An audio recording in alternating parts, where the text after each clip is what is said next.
Bonjour à tous, mon nom est Gilles Tremblay et je suis mécanicien de petits moteurs. Aujourd'hui, je vais vous parler de deux choses qui sont importantes que j'ai oublié de mentionner la dernière fois lorsque j'ai fait ma première vidéo. C'est pourquoi mettre du super sans-plomb. C'est parce que le super sans-plomb va décarboniser votre moteur. Va garder votre bougie beaucoup plus propre, puis va se résulter à une meilleure soufflerie, parce que le moteur est plus puissant. Fait que mettez du super sans-plomb toujours. Le Shell est pas mal le meilleur d'après moi. C'est celui-là qui fait des meilleure performance, bien décarbonisé, un moteur. Fait que ça, c'est pour le super sans-plomb, c'est réglé. Si, quand vous avez fini votre saison, remplissez votre réservoir bien plein, ça je l'avais déjà mentionné, toujours du super sans-plomb.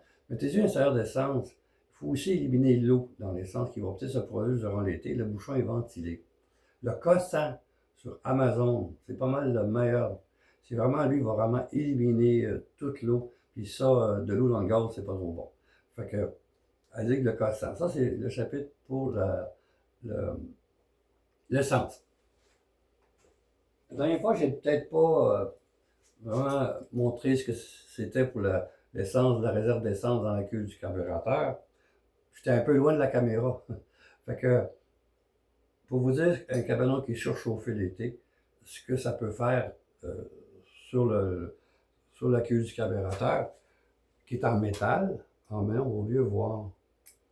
Regardez, j'ai fait un crayon feutre ici. Là. Ça, c'est votre réserve d'essence quand le moteur ne marche pas. 9 mois avec ça d'essence dans un cabanon qui est surchauffé.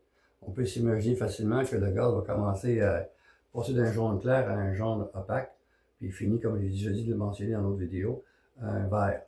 Ça va déboucher l'utiliseur d'essence, puis ça ne marchera plus, ça ne partira plus.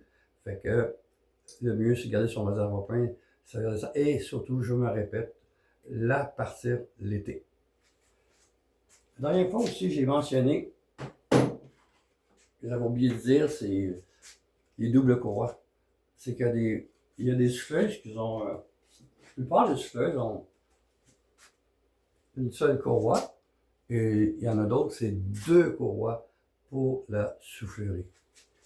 Ce qui se produit avec les doubles courroies, une très bonne idée, ça fait une bien meilleure soufflerie, mais éventuellement, ça c'est l'usure normale, une des deux qui va s'étirer plus que l'autre. Toujours celle qui est côté du moteur. Pourquoi, je ne sais pas. Fait que ce qui arrive, c'est quand tout va reposer sur, ça c'est le moteur, ça c'est la soufflerie. Tout va reposer sur une seule courroie, éventuellement, puis là, ben, elle va finir que ça ne soufflera plus du tout. C'est normal, il n'y a rien de grave à ça, c'est de l'usure normale. Les courroies font une moyenne de 10 ans, ou 80 heures. Entre 80 et 100 heures, c'est une moyenne. Bon, c'est de l'usure normale, c'est comme les freins de nos voitures, il faut les remplacer une fois de temps en temps. Je vais mentionner aussi une chose particulière sur les souffleuses qui ont des roues très larges. C'est très beau, il y a beaucoup de traction, mais ça crée aussi un autre problème, c'est que la courroie qui actionne les roues, en général, c'est presque tout le temps une courroie 3/8.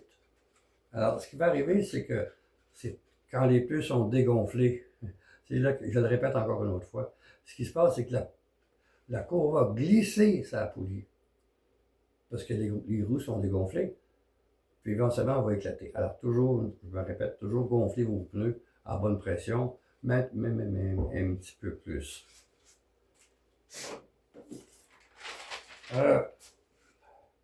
Ah oui, il y en a qui m'ont dit, pourquoi pas vider le gaz? Vous pouvez toujours faire ça, mais la seule procédure pour vider le gaz, c'est qu'on ne fait pas juste vider le gaz. Vous laissez rouler votre souffleuse jusqu'à temps qu'elle meure de sa belle mort, mais il va tout le temps rester un résidu d'essence dans la cuve du carburateur. En plus, ce résidu d'essence-là, année après année, il va sécher. Puis, bon, il va finir par boucher le diffuseur d'essence. La seule procédure, c'est de le vider le gaz, défaire le carburateur au complet, passer l'air dedans, puis remettre tout ça en place. Mais là, ça commence à être compliqué pour monsieur, madame, tout le monde. Fait que c'est encore mieux de garder votre réservoir plein, et puis ça vient de finir là, puis vous réglez tous vos problèmes automatiquement. Pour ceux qui me disent pourquoi pas, pourquoi je ne devrais pas vider mon gaz, mais maintenant vous avez votre réponse.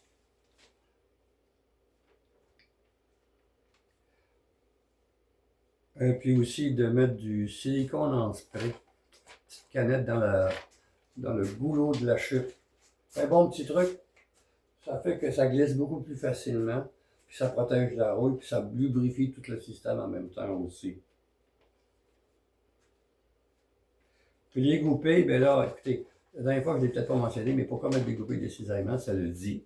C'est pour que la goupille casse avant que la transmission saute. Les gens vont aller étaler des goupilles cassées qui vont les remplacer par un boulon. Puis éventuellement, ils vont remplacer par un boulon beaucoup trop fort, un calibre 10 quasiment. Puis là, ben là, la transmission va prendre le coup. Alors, goupille de cisaillement pour protéger la transmission, mais aussi parce qu'elle ne rouille pas. Il n'y a rien de plus enrageant pour moi. C'est quand j'arrive une souffleuse, puis le gars a mis une botte, elle a fini par péter, je ne suis pas capable de l'enlever.